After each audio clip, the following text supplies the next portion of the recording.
Hip replacement एक काफ़ी common surgery है। इसमें कई बार पेशेंट को फ्रैक्चर की वजह से हिप रिप्लेस करना पड़ता है, कभी एवीएन होता है, कभी एंकालोजिंग स्पॉन्डिलाइटिस, कभी आर्थराइटिस, बहुत सारे कारण होते हैं। लेकिन जो रिजल्ट है सर्जरी का वो डिपेंड करता है मल्टीपल फैक्टर्स पर। नंबर 1, पेशेंट को क्या डिजीज़ है, पेशेंट का बॉडी वेट कितना है, पेशेंट की एज कितनी है, पेशेंट का वर्क डिमांड कैसी है।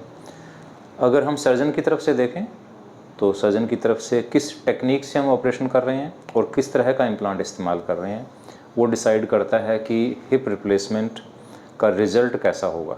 पेशेंट हमारे पास एक ब्लाइंड फेथ से आते हैं, वो हमारे ऊपर छोड़ देते हैं कि सर आपको जो करना है करें।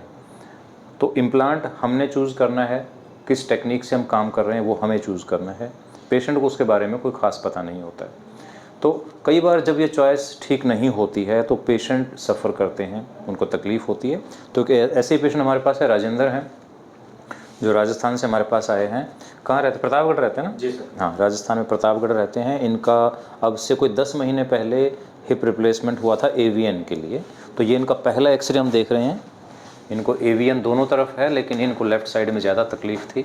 और ये आप देख सकते हैं, ये डैमेज्ड है इनका हेड। तो इन्होंने सर्जरी कराई वहाँ पर। तो इनका ये है सर्जरी के बाद का एक्सरे। ये एक्सरे आप देख सकते हैं, इसमें बाइपोलर इनका हुआ है। ये एक्चुअली के इसको हम कहते हैं आधा हिप रिप्लेसमेंट, यानी कि इसमें सॉकेट को चेंज नहीं किया गया है, सिर्फ हमने यहाँ स्टेम डाला है और ये बाइपोलर कप इसमें इस्तेमाल किया है। ये एक यंग पेशेंट के लिए, राजेंद्र की उम्र अभी 34 है। 34। तो उस टाइम इनकी 33 साल उम्र थी, और 33 साल के आदमी के लिए bipolar is not a good implant.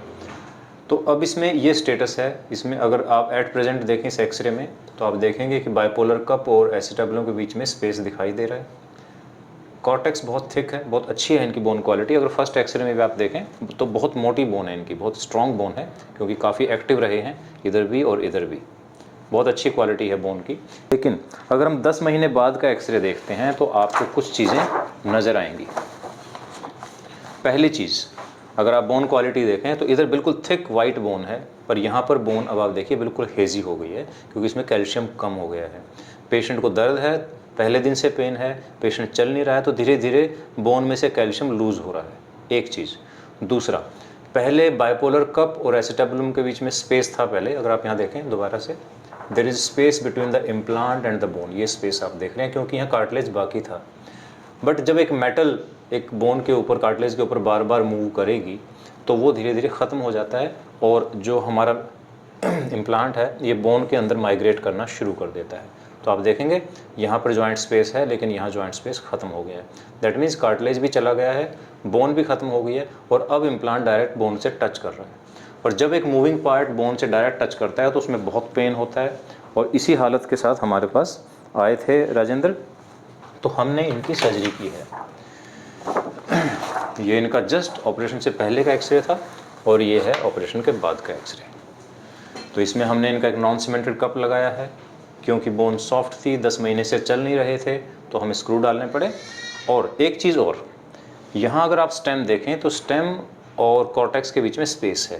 That means कि ये टाइटली फिटिंग स्टेम नहीं है, this is a small size stem. हमने इनका ये स्टेम भी चेंज किया है, और अब हमारा इम्प्लांट और कॉर्टेक्स के बीच में कोई स्पेस नहीं है। दैट मीन्स कि ये बहुत टाइट फिटिंग स्टेम है, इसमें कभी भी इनको पेन या लूजनिंग नहीं होना है। एक ही चीज़ बची है, वो है पेल्विक टिल्ट। अगर आप यहाँ भी देखें, इन्होंने राइट पैर में जूते में 1-1.5 इंच का नीचे सपोर्ट लगाई हुई थी। उसका कारण ये था कि दर्द की वजह से पेल्विक टिल्ट था। अब ये भी सर्जरी हुई है इनकी, परसों की है ना राजेंद्र, हमने परसों ऑपरेशन हुआ है, तो अभी भी थोड़ा पेन है, स्पैज़म है, तो पेल्विक टिल्ट अभी भी है, अभी भी इनको पैर लंबा लग रहा है। लेकिन जैसे जैसे ये पेन कम होगा, पेल्विस बैलेंस होगा, तो इनका पैर बराबर हो जाएगा। हालांकि तकलीफ राइट साइड में भी है, बट अभी पेन नहीं है वहाँ पर, एवीएन जरूर है। तो अभी हम वेट करेंगे कि पहले हमारा लेफ्ट साइड ठीक हो जाए, फिर हम राइट की बात करेंगे। आप क्या कहना चाहते हो, कैसा एक्सपीरियंस रहा पहले सर्जरी में और इस सर्जरी में? कुछ फ़र्क लगा आपको? फर्क है सर, क्या डिफरेंस लगा? अभी कोई भी दर्द नहीं है मेरे को, नॉर्मल है और चल भी रहा हूँ सर। सीढ़ी भी चढ़ रहे हैं? चढ़ा मैं। पहली सर्जरी में सीढ़ी कब चढ़े थे? पहली सीढ़ी में मैं सर चढ़ा ही नहीं, और अभी लगभग 1 महीने पहले मैं मेरे गुरुदेव है वहाँ उनसे दर्शन के लिए गया था, तो ये दोनों मेरे साथ आए थे, इन्हें दोनों ने मिलके मेरे को ऊपर चढ़ाया था छत पे। तो अब हम चाहते हैं कि महीने के बाद आप गुरुदेव जी से दोबारा मिलने जाएं, जी सीढ़ी चढ़ के जाएं, बिल्कुल सर। ठीक है। तो बेसिकली ये जो ट्रस्ट है ना, जो विश्वास है, वो कैसे बनता है कि जब हम आपके लिए सही फैसला लेते हैं, सही फैसला लेंगे सही रिजल्ट आएगा। तो यही एक सबसे बड़ी जो कॉम्प्लीमेंट होता है टीम के लिए ना, कि आप जाके खुद बताएं इंस्टेड कि हम बताएं अपने बारे में कि हम अच्छा काम करते हैं। जब रिजल्ट होगा तो वो सबको दिखेगा, लेकिन decision making is important. Patient हमारे ऊपर फेथ करता है, भरोसा करता है, तो हमारी सर्जन की, हमारी टीम की ड्यूटी है कि आपको हम बेस्ट चीज़ें दें, आपको एक्सप्लेन करें। कई बार पेशेंट के पास क्या होता है, फाइनेंशियल दिक्कत होती है, वो बहुत अच्छे इम्प्लांट अफोर्ड नहीं कर सकते, लेकिन हम उनको फिर भी बताते हैं कि अगर हम अच्छा इम्प्लांट नहीं लगाएंगे तो आपको बार बार ऑपरेशन कराना पड़ेगा, वो ज़्यादा महंगा पड़ जाता है।